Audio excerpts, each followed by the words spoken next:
Marchand de Venise, acte troisième, scène. À Venise, une rue, Salanio, Salarino, Salanio. Eh bien, quelle nouvelle sur le Rialto, Salarino. Le bruit continue toujours, sans que personne ne le contredise. Qu'Antonio a perdu dans le détroit un vaisseau richement chargé à l'endroit qu'il nomme, je crois, les Goodwins. Un bas fond dangereux et fatal, et sont ensevelis, dit-on, les carcasses d'une foule de gros vaisseaux. Si du moins ma commère d'histoire se trouve à être femme de parole, Salanio, je voudrais qu'elle fût la plus menteuse commère qui ait jamais mangé pain d'épices, ou qui ait voulu faire croire à ses voisines qu'il pleurait la mort de son troisième mari. Mais il n'est que trop vrai, sans perdre le temps en paroles, et pour dire tout bonnement les choses sans détour, que le bon Antonio, l'honnête Antonio, oh, de quelle épithète assez digne pourrais-je accompagner son nom? Salarino. Eh bien, enfin, Salanio. Et que dis-tu? La fin de tout cela, c'est qu'il a perdu un navire. Salarino. Je voudrais du moins que ce fût là la fin de ses pertes. Salanio. Que je te réponde à temps. Que je te réponde à temps. Amen. De peur que le diable ne vienne empêcher l'effet de ta prière, car c'est lui que je vois s'avancer sous la figure d'un juif entre Shylock. Eh bien, Shylock, quelle nouvelle parmi les marchands? Shylock, vous avez su, mais personne ne le sait. Personne ne le sait si bien que vous. Comment ma fille a pris la fuite. Salarino, cela est sûr. Pour ma part, je connais le tailleur qui a fait les ailes avec lesquelles il s'est envolé. Salanio. Et Shylock, pour sa part, c'est que l'oiseau avait toutes ses plumes et qu'il est alors dans la nature des oiseaux de quitter leur nid. Shylock. Il sera damné pour cela. Salarino. Oh, sans doute, si c'est le diable qui la juge. Shylock. Ma chair et mon sang se révoltaient. Salanio. Fi, donc, vieux cadavre. Comment il se révolte à ton âge? Shylock. Je dis que ma fille est ma chair et mon sang. Salarino. Il y a plus de différence entre ta chair et la sienne qu'entre le chai et l'ivoire. Plus entre ton sang et le sien qu'entre du vin rouge et du vin d'urine. Mais dites-nous, avez-vous ouï dire qu'Antonio a fait quelques pertes sur mer?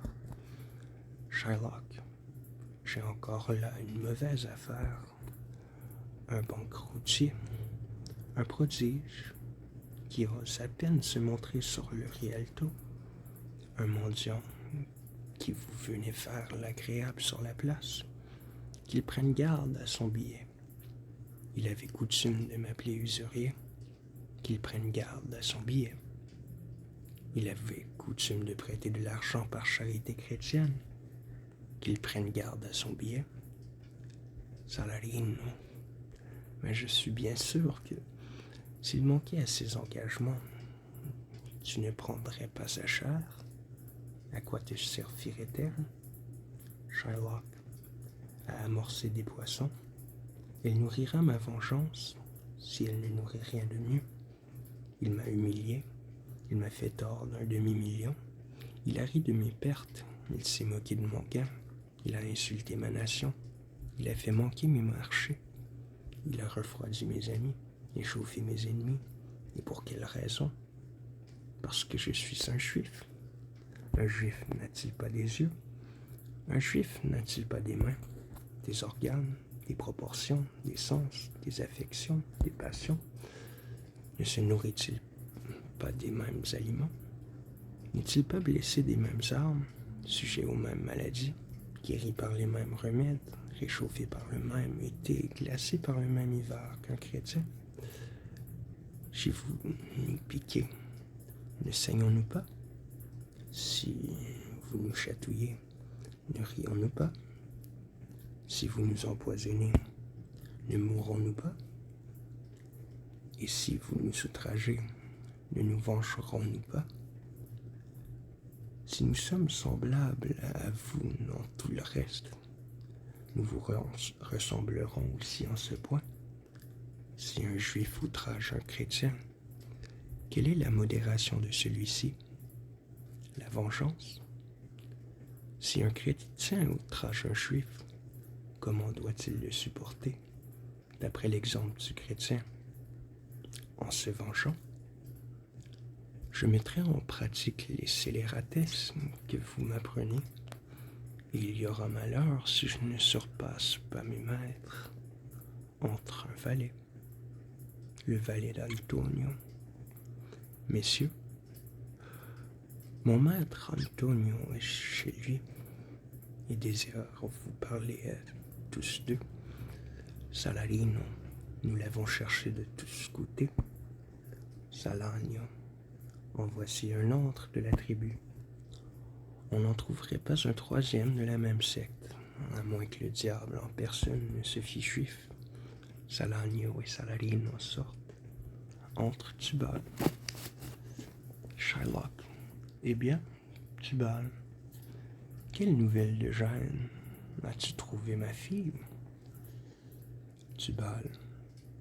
J'ai en beaucoup d'endroits entendu parler d'elle, mais je n'ai pu la trouver. Shylock.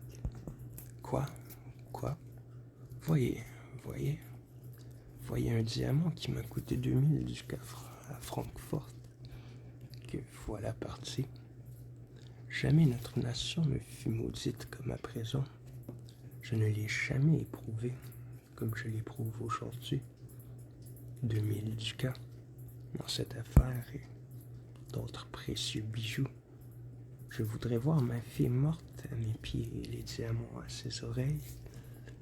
Que n'est-elle ensevelie à mes pieds et les ducats dans sa bière? Point de nouvelles. Et de plus, je ne sais combien d'argent dépensé pour la faire chercher. Quoi? Perte sur perte. Tant d'emporté par le voleur et tant de dépenses pour chercher le voleur, et point de satisfaction, point de vengeance. Il n'arrive point de malheur qu'il ne me tombe sur le dos. Il n'est point d'autres soupirs que ceux que je pousse, d'autres larmes que celles que je verse. Tubal, d'autres que vous ont aussi du malheur. Antonio, ce que j'ai appris à Jeanne. Shylock, quoi? Un malheur? Tubal a perdu un de ses vaisseaux venant de Tripoli. Shylock, Dieu soit loué. Est-il bien vrai? Tubal, j'ai parlé à des matelots échappés du naufrage.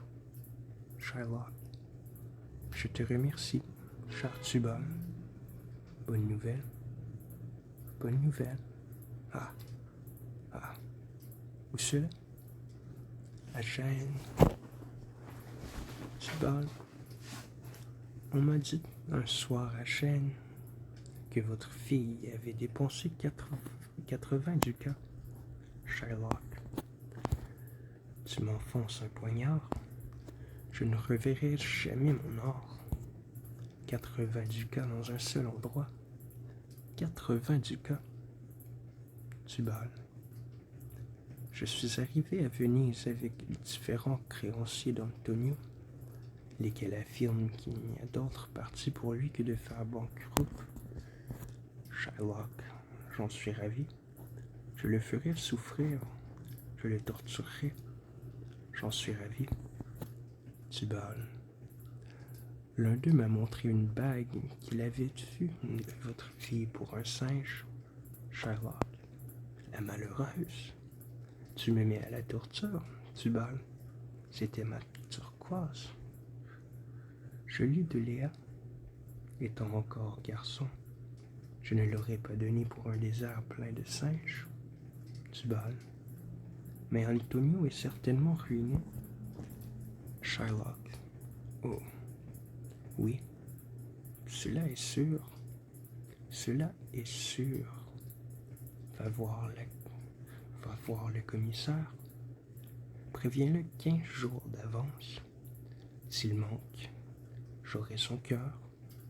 S'il était une fois hors de Venise, je ferais tel négoce que je voudrais. Cours, Tubal, et viens me rejoindre à notre synagogue. Va, bon, Tubal, à notre synagogue. Tubal, il sort.